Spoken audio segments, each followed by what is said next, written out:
Xitoy tarafidan nohaq tutqun qilingan va xalqaro kechirim tashkiloti darhol qo'yib berilishi haqida imzo faoliyati ilib berayotgan Mahira Yoqubning qo'yib berilganligi bildirildi. G'o'lji shahrida yashaydigan Mahira Yoqub 2013-yili Avstraliyadagi ota-onasining uy elishiga yordam qilganlik uchun bu yilning beshida Xitoy doiralari tomonidan atalmish chegara sirtidagi terrorlik faoliyatlarga moddiy yordam berish jinoyati bilan ayblangan. Xalqaro kechirim tashkiloti bu yil 22-may Mahira Yoqub haqida imzo qo'yish faoliyati qanot yaydirgan edi. Mazkur tashkilot G'o'ljida bir sug'urta shirkatida ishlaydigan Mahira Yoqubning 2019-yili nohaq qo'lga ilinganligini va darhol qo'yib berilishi kerakligini o'tirg'a qo'ygan. Mahira Yoqubning Avstraliyada yashaydigan hadisi Maraba Yoqub 31-avgust Xalqaro kechirim tashkilotining tashkillashi va bir qism Avstraliya parlament a'zolarining qatnashishi bilan imzo faoliyati haqida sinliq yig'in ichilganligini e'lon qilgan edi.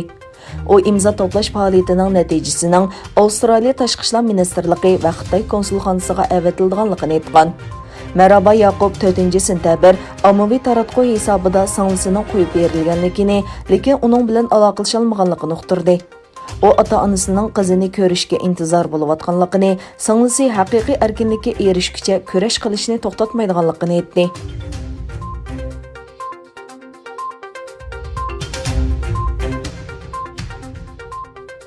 New York shaharlik advokatlar birlashmasi 31-avgust kuni Xitoy davlat raisi Xi Jinping, jamoat xavfsizlik ministri Zhao Keji va Uyg'ur rayonlik partikomining sekretari Chen Chuangoga xat yozib, Xitoy hukumatining Uyg'urlar va shundaqlar rayondagi qozoq qatorliq boshqa musulmon osonliqlarga qilayotgan muomalasini tanqid qildi.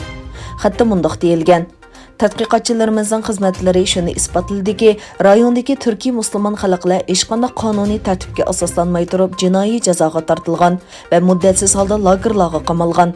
Xitoyning bu qilmishi va boshqa bostirish harakatlari Xitoyning o'z qonunlari va xalqaro qonunlarga xilof. Amerikadagi advokat Rayhan Asadning bildirishicha, u New York shaharlik advokatlar birlashmasiga a'zo advokatlarning biri bo'lib, u bu organga o'zining inisi Akbar Asadning lagerga va ondan asossiz holda 15 yillik qamoq jazosiga hukm qilinishi haqida doklad sungan. Ular Rayhan Asadga bu haqda tekshirish ilib borganligini uqtirib, oradan 2-3 oy o'tgandan keyin Uyg'urlar haqidagi bu ochiq maktubni rasmiy e'lon qilgan.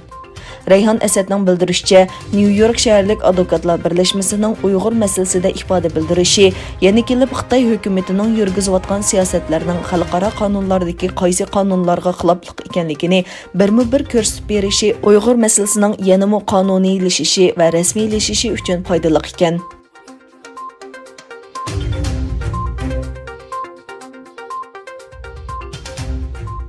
Malayziya hukumatining bir ministri Malayziyaning Uyg'ur musofirlarini Xitoyga o'tkazib berish talabini qabul qilmaydiganligini va agar ularning bexatarligi tahdidga uchirgan deb qarasa, ularning bexatar holda 3-davlatga kirishiga ruxsat qiladiganligini aytdi. Reuters agentligining 4-sentabr Malayziya bosh ministrining alohida ministri Mohid Yusufdan naql qilib aytishicha, ministr Yusufning parlamentning savollariga javob bergan yozma bayonoti Malayziya qonun chiqarish organining to'g'rida e'lon qilgan bo'lib, bu tunji qatim Malayziya hukumatining Uyg'urlarni qaytarib bermaydiganligi haqida aniq maydonini ifodalashi. Xabarda Sharqiy Janubiy Osiyoning izchil Xitoy hukumatining bostirishi va keng ko'lamli qamab qo'yishidan qochgan Uyg'urlarning Turkiyaga berishda boshda o'ylashadigan o'tingi bo'lib kelganligi ta'kidlangan. Yana bir tarafdan, u yana Uyg'urlarning Xitoyning zulmiga uchrayotganligini e'tirof qilsa-mu, lekin Malayziyaning egilik huquqli davlatlarning ichki ishlarini boshqarish huquqiga hurmat qiladiganligini ta'kidlagan.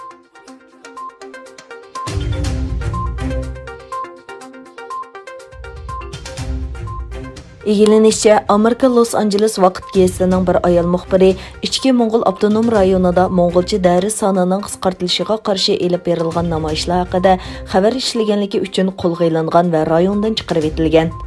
Los Angeles vaqt gezitining tor betida e'lon qilingan xabarga qaraganda, bu muxbir bir soqchixonaga elib kelingan va bir soqchi ikki qo'li bilan uning gilini siqib kameraga qamab qo'ygan. U so'roq qilingan va kamerada 4 soatdan ortiq tutib turilgan.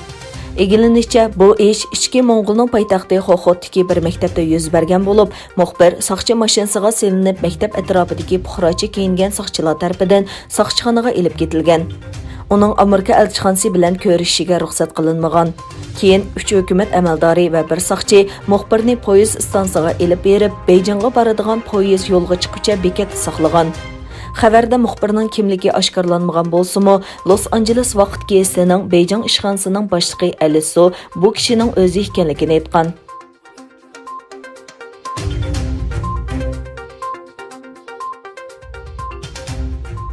Amerika prezidenti Donald Trump qatnashgan marosimda Kosovo bosh ministri Abdullah Xoti va Sibiriya prezidenti Aleksandr Vuchichning ikki davlat o'rtasidagi iqtisodni normallashtirish kelishimi imzolanganligini e'lon qildi.